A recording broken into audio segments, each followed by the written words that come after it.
नमस्कार, आप देख रहे हैं सैनिक न्यूज़ नेटवर्क में आपके साथ सुरेंद्र सैनी। इस समय हम लखनऊ के इको गार्डन में आए हैं, जहां पर स्मारक समिति के द्वारा लगातार 64वें दिन से लगातार कंटिन्यू अपना धरना प्रदर्शन जारी कर रहे हैं, लेकिन सरकार इनकी मांगों को जो है सुनना नहीं चाहती, कहीं ना तो कहीं अनदेखा कर रही। इसी बीच में हम कुछ और महिलाएँ हैं, कुछ सदस्य हैं इनके, जिनके साथ में एक बहुत बड़ी कैजुअलिटी है। वो कैजुअलिटी इनके परिवार के एक जो मुखिया होती है, उनका देहांत हो गया है। जी हाँ, मैं मृतक आश्रितों के लिए बात कर रहा हूँ, जो कि यहाँ पे काफ़ी तादाद में मौजूद है।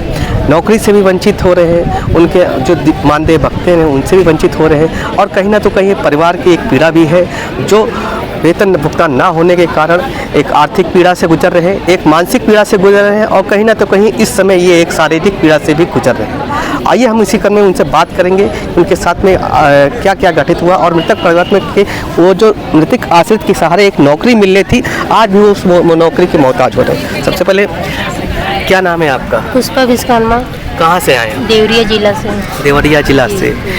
तो आप एक मृतक आश्रित के परिवार से हैं, क्या लगता है नौकरी क्यों नहीं देना चाहती सरकार? हम लोग तो नौकरी खाती, यहाँ पर हम लोग लखनऊ में इतना महंगाई है, हर चीज़ का, एक 12 साल का बच्चा भी है, इतना हम लोग परेशानी से उठा रहे हैं, लेकिन सरकार के कुछ भी नहीं दिखाई देता। हम लोग कैसे दिन रात हर चीज़ खर्चा पानी चल रहा है, लेकिन कुछ भी हम लोग नहीं सरकार देख रहे हैं। बच्चा पढ़ कैसे रहा, कैसे स्टेब्लिश हो रहा, कैसे खाने की कोशिश? पढ़ाई उनका छूट गई रहा, तो एक आध पड़ोसी उड़ोसी जो है हमके कहें कि कोई घर में कुछ कर लो, तो हम लोग मन मजूरी करके बच्चा कैसे पढ़ा रहे हैं। साल भर पढ़ाई उनका छूट गई रहा। जो आपके संबंधित विभाग के अधिकारी हैं उन तक अपनी बात रखें। हम LDM कागज पत्र डाले रहे हैं, अधिकारी लोग से बात कर रहे हैं, कहें कि होगी तो सबको होगी, कोई के मिला नहीं है, लागू नहीं हुआ है, ऐसे सब कहते रहे हैं अधिकारी लोग। आपके जो हस्बैंड थे या जो भी घर के संबंधित मुखिया थे, तो कितने दिन काम यहाँ 12 साल कर चुके थे, 11 साल करे थे, 2.5 साल हो गई उनके खत्म भैया, लेकिन अभी तक नौकरी कोई नहीं मिला सर। हम लोग होने के बाद सरकार के द्वारा कोई आश्वासन या वेतन भुगतान का कुछ नियम? कुछ भी नहीं हुआ, कुछ भी नहीं मिला हम लोग के, कुछ भी नहीं। तो कुछ फंड बीमा कटता था कि ऐसे ही था? कटता था, तभी तो इतना कुल पैसा हुआ है। सब कर्मचारी लोग मांगे कर रहे हैं, हम लोग कुछ भी मिल जाओ, लेकिन कुछ भी नहीं मिला, अब तक नहीं मिला। हम तो सरकार से हाथ जोड़ कहेंगे कि जो है हम लोग को दे दें, और बस नौकरी भी दे दें, और जो मांगे हैं बाहरों मांगो दे दें। कम से कम इस परिस्थिति में जो आपके साथ गुजर बसर हो रहा होगा, बिना पैसे के कैसे क्या काम कर लो? सर बताते तो है, ये घर में चौका बर्तन हम लोग करते हैं, क्या करें, ऐसे गुजारा होता है। कैसे हम लोग बच्चे पढ़ लें 2 अक्षर, सरकारी स्कूल में पढ़ते हैं, क्या करें, हम लोग मजबूर हैं। इसी क्रम में हमारे साथ में एक और माँ है, जो अपने परिवार से बिछड़ करके आई हैं। कहीं ना तो कहीं ये अपने परिवार के बच्चों को और परिवारजनों को छोड़ करके इस 4 दीवारी के धरना स्थल पर मौजूद है। आप रो रहे हैं, क्या लगता है, क्या इतने पीड़े क्यों नहीं सुनना चाह रही सरकार? यार 64 दिन हो गए, कोई सुनाई नहीं दे रहा है किसी को सरकार। सबसे पहले रोइए नहीं, थोड़ा सा रोइए नहीं। इतने दिन हो गए, इतने दिन से धरने पे बैठे हैं, कोई सुनवाई नहीं हो रही। क्या ऐसा नहीं कि वहाँ आवाज़ नहीं जा रही है, क्या सुनाई नहीं दे रहा है, लेकिन पता नहीं क्यों अभी तक कोई भी अधिकारी लेके नहीं आया है कि कहा था कि वहाँ जाके बैठो, शासनादेश मिलेगा आपको, लेकिन कोई अभी तक तो 1 हफ्ते से ज़्यादा हो गया, लेकिन कोई भी अभी आया नहीं है। तो मृत्यु होने के बाद कुछ वेतन भुगतान या कुछ ऐसा कुछ प्रलोभन नहीं दिया गया सरकार के द्वारा? नहीं, जो घोटाला हुआ है वो तो पैसा दिया ही नहीं गया है, कुछ भी नहीं दिया गया। सब जगह गए, कहीं कोई सुनवाई नहीं। इतनी बार हर जगह गए, देखते ना, LD ऑफिस भी, और लेटर भी हर जगह डाले। लेटर डालते हैं तो बधाइयाँ पहुंचा देते हैं कि मतलब मृतक आश्रित नहीं है। घर का खर्चा कैसे चलता है आप? अब घर का खर्चा क्या, बच्चे तो पढ़ ही रहे थे, लेकिन जब ऐसा हो गया तो फिर बच्चों की पढ़ाई छूट गई। अब बेटा हमारा जॉब करता है, दिन में यह बैठता है हमारे साथ, रात की ड्यूटी करता है। बच्चे में कौन है, बेटे हैं? 4 बच्चे हैं, 2 बेटी हैं, 2 बेटे हैं।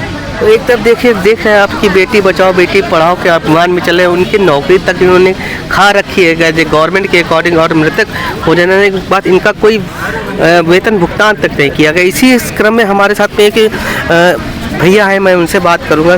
क्या लगता है सर, क्या हो गया था आपके सब परिवार? सर मेरे पिताजी एक्सपायर हो गए थे। सामने से दिखाओ।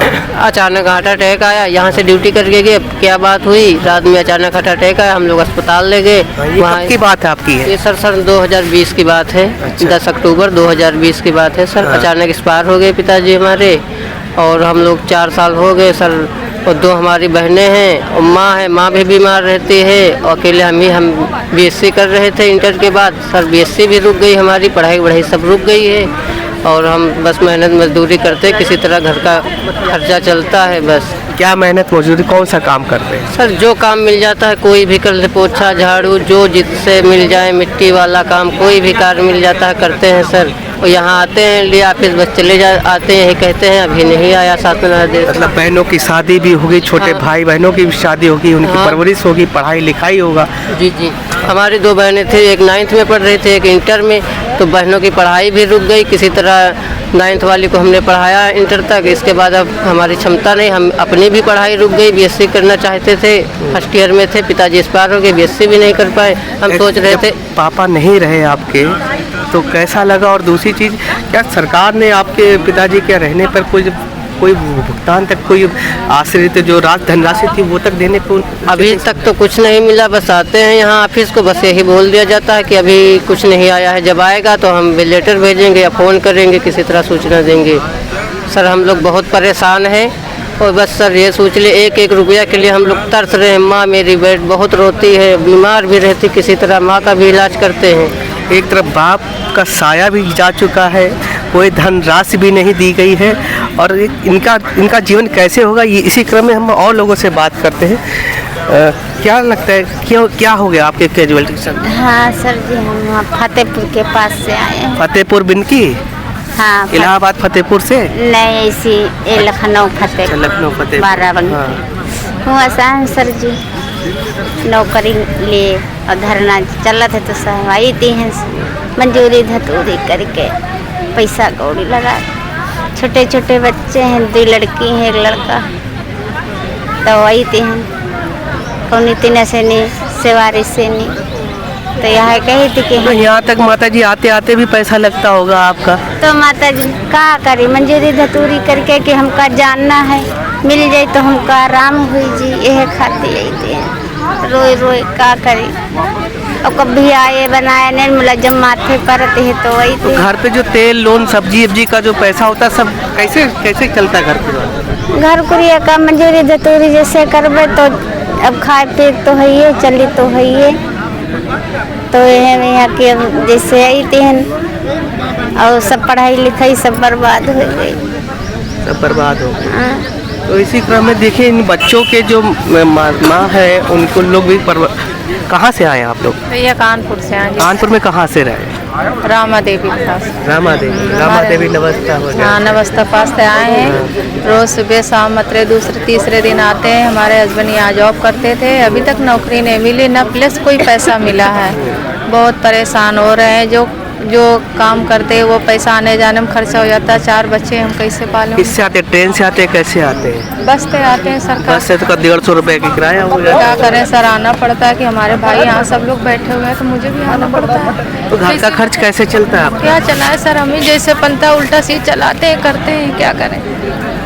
कानपुर में आपने जो है किसी मंत्री विधायक और विभागीय के लोगों से बात की किसी से?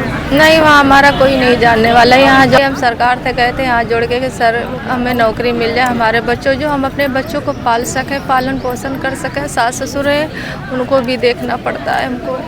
घर में जिस सदस्य की मृत्यु हुई, मतलब आपके हस्बैंड की, तो क्या सरकार द्वारा कोई धनराशि वगैरह कुछ भी नहीं दिया? नहीं सर दिया। पेंशन जब आती थी वो भी नहीं आ रही, हमारे सब बंद चल रही है।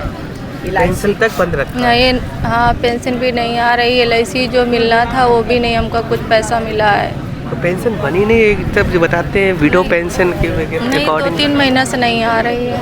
राशन मिल रहा है कि नहीं? जो राशन का सर वही 5 किलो राशन मिलता है। गेहूँ चावल क्या होता, उसमें भी कटौती हो गई। जो 20 किलो राशन पानी मिलता था वो भी नहीं मिल पाता है। 5 किलो में क्या होता है, 4 बच्चों को कुछ होता नहीं होता 5 लोगों का। तो आप देख रहे हैं कि किस प्रकार ये अपने घर के बच्चों को छोड़ कर के आए, बच्चों की पढ़ाई का नुकसान हो रहा है, उनके जो फ्यूचर में भविष्य जो उज्जवल होना था वो भी बर्बादी के कगार पे आ गई, लेकिन अभी तक सरकार इनको अनदेखा करते हुए। इसी क्रम में हम एक और माँ से हो गए आपके 2014 में हुए थे, 14 में 9 साल हो गए हैं। 9 साल से आप भटक रहे हैं? भटक रहे हैं सर, बार बार आते हैं। कहाँ से आते हैं आप? मैं बरेली से आती हूँ। अब बरेली में सास ससुर के बीच रहते हैं, इतना पैसा नहीं बच्चों को, मतलब वो पाल पोस रहे। यही कितने लोग परिवार के सदस्य हैं? मेरी सास है, ससुर है और मेरे 2 बच्चे हैं। बच्चे पढ़ रहे हैं? बच्चे पढ़ रहे हैं सर। पढ़ाई का खर्चा कैसे? सास ससुर देते हैं। ससुर देते हैं, कम पड़ता तो मेरे भाई भी देते हैं। अच्छा, मतलब एक सब लोग मिल के चला रहे हैं। लेकिन आपको जो नौकरी थी इससे आपको कुछ नहीं? नौकरी से कुछ नहीं मिला। परिवार की मृत्यु हो जाने के बाद कुछ धनराशि नहीं मुहैया? कुछ नहीं, वो LIC मिली थी सर 1 लाख। हाँ, वो तो दूसरी चीज होगी, लेकिन नहीं, इससे कुछ भी नहीं, तहत 1 पैसा नहीं सर मिला। दौड़ लगा के प्रबंधक पास जाओ तो वो BC पास भेजते हैं, BC के पास जाओ तो कहते प्रमुख सचिव के पास जाओ। जब हम लोग प्रमुख सचिव के पास जाते हैं तो कहते नहीं, मैंने तो यहाँ लेखा जोखा सब भेज दिया, आपका होगा, धैर्य रखिए। तो सर हम ये कहते हैं कि धैर्य कब तक रखे जाए, तब तक हम भी ऊपर पहुँच जाएंगे। फिर मेरे बच्चों के लिए विभाग के ये आला अधिकारियों के साथ सिर्फ सांत्वना देना और सरकाना ही कुछ ही नहीं करती है। जबकि हमारे परिवार ये समिति के 175 लोग हो गए। जब मेरे हस्बैंड ख़त्म हुए थे उस टाइम 60 लोगों के थे गिनती, आज 175 हो चुके हैं। क्या लगता है कि सरकार सुनना नहीं चाहती, या कहीं आपका ही कुछ दल, मतलब आप में ही कुछ कमी आई कि हमने वहाँ तक बात रख ही नहीं पाए? नहीं, बात तो पहुँची क्यों नहीं, हमें भाई बार बार एप्लीकेशन लगा के भेज रहे हैं, नोटिस भेज रहे हैं, तो ऐसी बात नहीं जो ना सुनी हो। हाँ। लेकिन उस पर ध्यान नहीं देते, ध्यान नहीं देते। पहुँची जरूर है, ऐसी बात नहीं। आपके माध्यम से ये जब तक आज 64 दिन हो गए तो पहुँची है ना। हाँ। आप भाई चैनल पहुँची होगी। हाँ। फिर भी तो कुछ जवाब देना चाहिए, आना चाहिए, कुछ तो निकालें, आके अधिकारी देखें। कुछ नहीं हो रहा सर। तो एक प्रकार से देखा जाए तो मंत्री से लेकर विभागीय अधिकारियों का एक कठोरतम दिल बना बैठा जाता है। IAS बैठे वो एक जान सकते हैं कि जो जिस परिवार में कोई कमाने वाला ना हो तो वो बच्चे कैसे पलते होंगे, हैं जो उनके माँ बाप ने इतना पढ़ाया, इसके पद पे पहुँचे, इतनी छोटी तुच्छ बात ना समझ पाए तो उनकी बेकार है शिक्षा। हम तो ये जानते हैं, कहना चाहते हैं। एक तरफ आप देख रहे हैं माध्यमिक परिवारों को जिस प्रकार से बढ़ावा दिया जा रहा है सैटेलाइट चैनलों के माध्यम से, कि इनकी उज्ज्वला योजना के तहत काम किए, बेटी बचाओ बेटी पढ़ाओ के लिए काम किए, इनको हर एक योजनाओं का लाभ देने के लिए बताते रहते काम के। लेकिन आज धरातल पर देख रहे हैं कि मृतक आश्रित अपने ही पैसा लेने के लिए किस प्रकार दर बदर सर्दियों से लेकर गर्मी का दिन आ रहा, धीरे धीरे भटकना पड़ रहा है। देखते रहे सनिता न्यूज़ नेटवर्क के सुरेंद्र सैनी, नमस्कार। हो गया, इसके बावजूद भी आप यहाँ तक पहुँच रहे हैं, क्या कहना चाहेंगे? देखिए, कार दुर्घटना के बाद मैं थोड़ा अस्वस्थ हुआ, गंभीर चोटें आई, इससे कर्मचारियों में काफ़ी रोष व्याप्त रहा और कर्मचारियों का मनोबल कमज़ोर हुआ है, जिसके कारण से हमारा संख्या बल भी कमज़ोर हुआ है। तो मैं अपने कर्मचारियों को मनोबल न गिरने के कारण कल से मैं सुबह 11 बजे आऊँगा। घायल अवस्था में अगर हम आ सकते हैं तो हमारे कर्मचारी स्वस्थ अवस्था में 4000 की संख्या में निरंतर कल से हमारे साथ संघर्ष में खड़े रहेंगे। और माननीय मुख्यमंत्री महोदय जी के OSD जी से वार्ता के उपरांत 3-4 दिन का समय दिया गया था कि हमारे सक्षम अधिकारी के द्वारा आपके बीच एक आदेश लेकर के आएंगे, तब आप लोगों को धरना समाप्त कराया जाएगा। लेकिन अभी तक हमारे बीच कोई नहीं आया है, तो हम अब किसी भी दिन यहाँ से माननीय मुख्यमंत्री महोदय जी के आवास के लिए निकल सकते हैं। हमारी मांगों को सुना जाए और हमारी मांगों पर शासनादेश निर्गत किया जाए। जी, लगातार देखा उत्तर प्रदेश सरकार बड़े बड़े वादे कर रही है। आज PM मोदी जी भी आए थे, बड़े बड़े वादे हो गए, आज बहुत सी परियोजनाओं का शिलान्यास किया गया। क्या लगता है कि आपकी बातें अभी तक उन तक नहीं पहुँच पा रही? नहीं, माननीय मुख्यमंत्री महोदय जी तक हमारी बात पहुंची है और माननीय मुख्यमंत्री जी की जो OSD जी हैं उनसे हमारी सुचारू पूर्वक सफलतापूर्वक वार्ता भी हुई। उन्होंने हमारी समस्त मांगों को माना है, स्वीकार किया है और उन्होंने आश्वस्त भी किया है कि ये सारी मांगें आपकी जल्द पूरी की जाएंगी। आपका जो धरना प्रदर्शन चल रहा है उसको शांतिपूर्ण चलाते रहें और हमारे बीच का एक सक्षम अधिकारी लिखित आदेश भेज करके आपके धरना स्थल पर भेजेंगे और उसके बाद ही आप लोग धरना प्रदर्शन समाप्त करिएगा। इसलिए हम लोग धैर्य लगा करके बैठे हुए हैं। लेकिन वार्ता के उपरांत माह जनवरी का जो वेतन लगभग 50-100 कर्मचारियों को पूरा का पूरा बाधित किया गया है, जिससे उनके परिवार की जीविकाएं, कमरे का किराया, बच्चों की स्कूल की फीस वगैरह ये सब देने में तमाम प्रकार की समस्याएं उत्पन्न हो रही हैं। तो इसको भी माननीय मुख्यमंत्री महोदय जी को ध्यान देना पड़ेगा, जिससे कि कर्मचारियों की जो विषम परिस्थितियां हैं उनको खत्म किया जाए और सुचारू पूर्वक जो है स्मारक समिति परिवार में वो सक्षम अधिकारी महोदय जी के द्वारा लिखित आदेश भेजकर धरना प्रदर्शन समाप्त कराएं और हमारी मांगों को स्वीकार किया है, शासनादेश निर्गत करें और जो इन 64 दिनों में हमारे साथ कर्मचारियों के साथ FIR और निलंबित नोएडा बादलपुर संबद्धीकरण 300 कर्मचारियों का लगभग वेतन जो रोका गया है और माह जनवरी का 50 लोगों का वेतन रोका गया है, सारी कार्रवाइयां वापस लेते हुए हमारे मांगों को पूरा किया जाए।